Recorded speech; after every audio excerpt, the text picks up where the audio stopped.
Hello everyone, welcome back to Mindverse. I'm your host Euta and I hope you are ready to continue our journey on how to become more organized. For the ones that joined recently, Mindverse is the podcast which will uncover many different topics throughout its seasons. This season, we started with a discovery about the tips and tricks on how to become more organized. In the previous episode, we unraveled what is actually to be organized and what benefit it offers. If you missed it, make sure to check it out. In today's episode, we'll continue in the same direction, but speak about habits and how we create organized habits. Now, grab your favorite beverage, relax in your favorite spot, and join me in this amazing journey. We have heard the old saying, old habits die hard. It's true. Habits are the activities that we choose to do consciously or subconsciously. We choose these habits as they align with all the things that we do on a daily basis. There's too much info out there on how we can build great habits and achieve great success. All of them are applicable. But one thing that we need to keep in mind is that you shouldn't replicate someone. You can follow the similar steps, but everything should be adjusted according to you and how you think things should work out for you. There was an interesting fact that I read these days on habits. According to World Counts, 40% of our actions are not conscious decisions, but they are actually our habits. You can see the power that they have on us. This also showcases that this influence is so big. If we allow a bad habit to make a decision on our behalf, it changes the courses of our lives. The reason why organized people create habits, it's not to show off or to be an example for others. It's about putting their lives in order. Having a planned day ahead prepares you for what will happen and any surprises that you might face.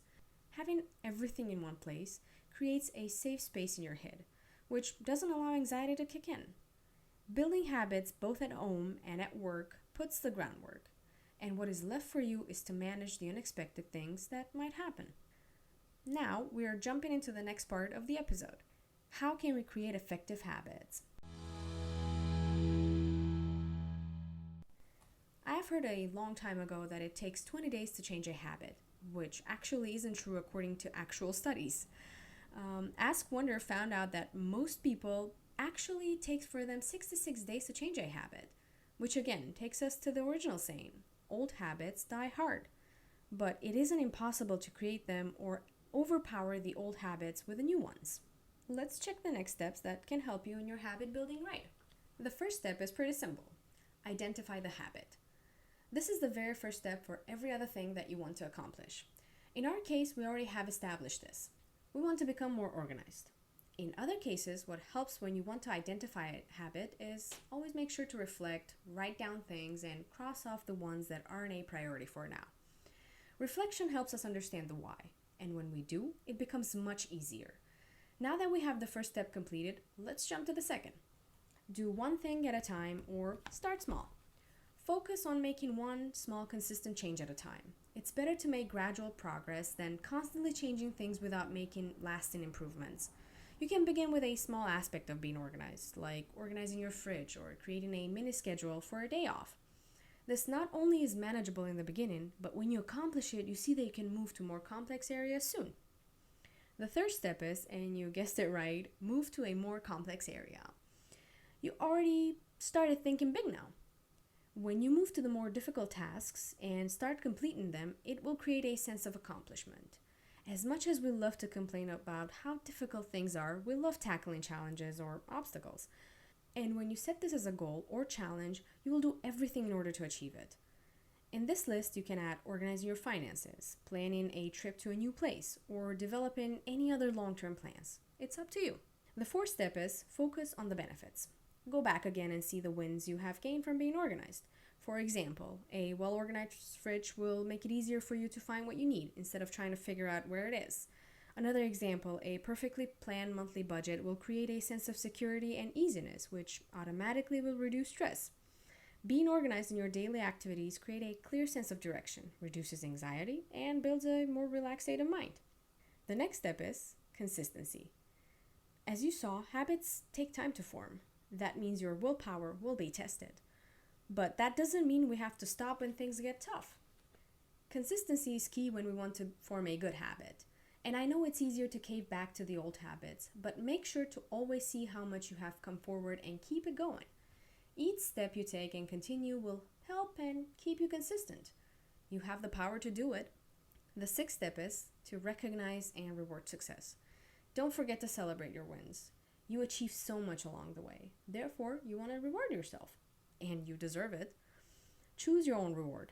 It can be a day off from being organized. It can be a great lunch for the victory. It's up to you to decide. In each milestone, feel free to give yourself the credit. The next step is commitment besides consistency. Feeling committed to something creates a sense of accountability for everyone. The feeling isn't just something that appears, right? It's something that we have or not. That's why think about it hard before you start each step. You have to be committed to it in order to want to do it. The eighth step is record it. Keep a record of your progress. Write down your goals, what success will look like, the milestones, and rewards. Take a look at it daily. When something is written down, the chances get higher for you to do it. Keep them somewhere visible for you. That way you will have the overview of how many things have you done and how many things you can still do. And the last one is embrace and enjoy the journey. I think we covered this in the previous episode too. You have to have fun in order for things to be completed. That's why you are doing it. Not to transform yourself into a robot, but into a person who will enjoy this ride and will feel the benefits that it will bring to you. To me personally, checking off a thing in the list is an amazing feeling. I get excited because I know that there's something else to be done, which is equally fun.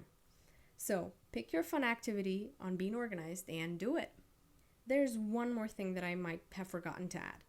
Don't forget to use tools. There are so many free tools that have been created for this particular skill. Having a planner or a digital tool will make sure that you are reminded of the things that you have planned to do. You don't need to remember everything. That's why these tools exist, to make your life easier. It's such a common thing that people say, it's tough until you start it. No, that's not true. It can get tough at any moment.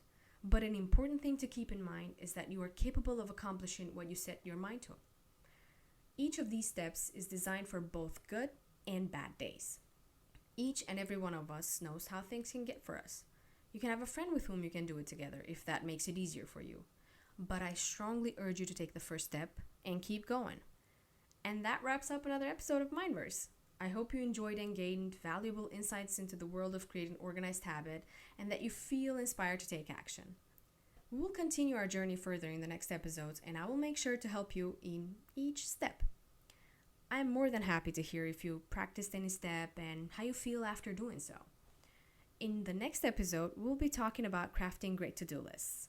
I know it might sound a tough thing to do, but just like everything else related with the skill of being organized, there are some well-defined steps for this one too. Stay with Mindverse. Subscribe to the Mindverse podcast on your favorite platform and never miss an episode. Don't forget to share this podcast with your friends, family, and anyone else in the need of a little organizational inspiration. Until then, stay organized and keep striving for your personal best.